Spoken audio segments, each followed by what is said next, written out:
Welcome to Autocool, your go-to source for car air conditioning repairs and auto care tips.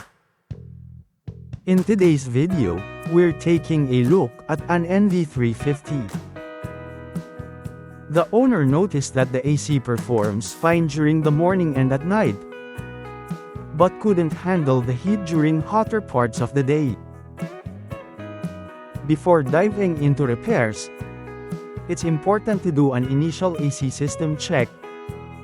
A proper diagnosis ensures we address the real issue, not just the symptoms. This helps us diagnose if the system is undercharged, overcharged, or if there's a potential restriction. The gauge readings confirm that the system is low on refrigerant.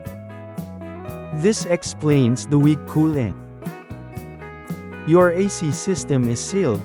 Refrigerant shouldn't run low, unless there's a leak somewhere.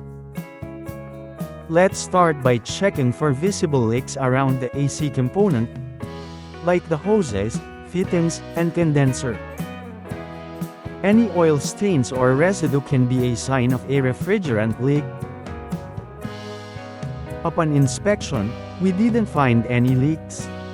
However, we noticed that the radiator was extremely dirty, which could be restricting airflow and preventing the AC system from cooling the condenser efficiently. This needs to be thoroughly cleaned. Since the refrigerant is low, and no external leaks were found, to rule out any hidden issues, we recommend pulling down the evaporator coils for a leak test. At the very least, the coolant coils need a proper cleaning. But since the client doesn't have enough time today, we'll suggest this for a future visit. For now, we'll clean the radiator and condenser to improve airflow and top up the system with refrigerant. To clean the radiator, we first need to remove the undercover. This allows better access so we can thoroughly flush out dirt and debris with a hose. Using moderate pressure prevents damage to the fins while ensuring proper airflow is restored.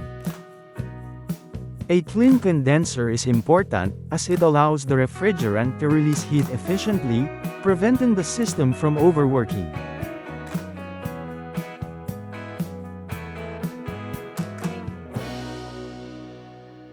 After topping up the Freon, the AC is cooling properly again. But without addressing the root cause, this might only be a temporary fix. Over time, refrigerant will continue to escape, leading to the same cooling issue again. As mentioned before, we recommend observing its performance and bringing it back soon for a general cleaning and a detailed check to ensure there are no hidden leaks. That's it for today's video. Thanks for watching. See you in the next one. Drive safe and stay cool.